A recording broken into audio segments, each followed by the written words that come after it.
Hello साथीहरू, सबैलाई नमस्कार।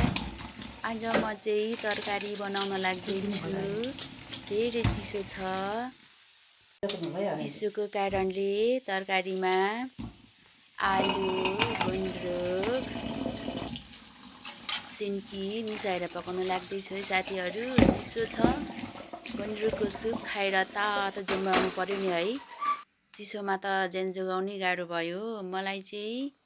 मलाई भन्दा मेरो चाहिँ फेभरेट आलु, गुन्द्रुक, सिन्की हो साथीहरू।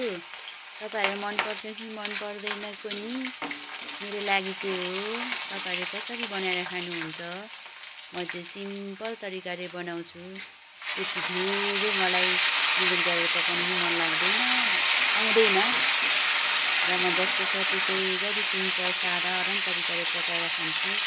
मलाई चाहिँ एकदम मनपर्छ। तातो तातो पिरो बनाएर खान्छु र तपाईँहरूले खानु होला।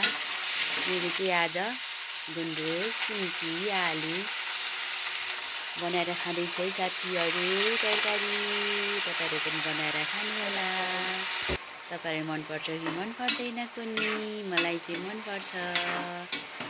गुन्द्रुक र सिन्कीको सुप बनाएर तातो भातसँग साह्रै खानु लाग्छ साथीहरू। मलाई चाहिँ मिठो लाग्छ। तपाईँ मिठो लाग्छ कि लाग्दैन पनि लाग्छ भने यस्तै गरी बनाएर खानु होला है साथीहरू। मेरो चाहिँ अब पाक्नलाई रेडी छ। म चाहिँ चलाई पकाउँछु। हेर्नुहोस् त, हेर्दै खाउँ लाग्यो। पिरो छ। दिन पनि चिसो छ। सराप खाएर सुत्ने साथीहरू। तपाईँहरू यसरी बनाएर खानु है, मनपर्छ भने। जाडोमा त के गर्नु, गुन्द्रुकको झोलसँग भात मिठो लाग्छ। दाल नि नचाहिने, छिटो नि हुने। मेरो लागि चाहिँ मिठो पनि। तपाईँहरू कस्तो लाग्छ साथीहरू? बाई बाई, छुटेको ल।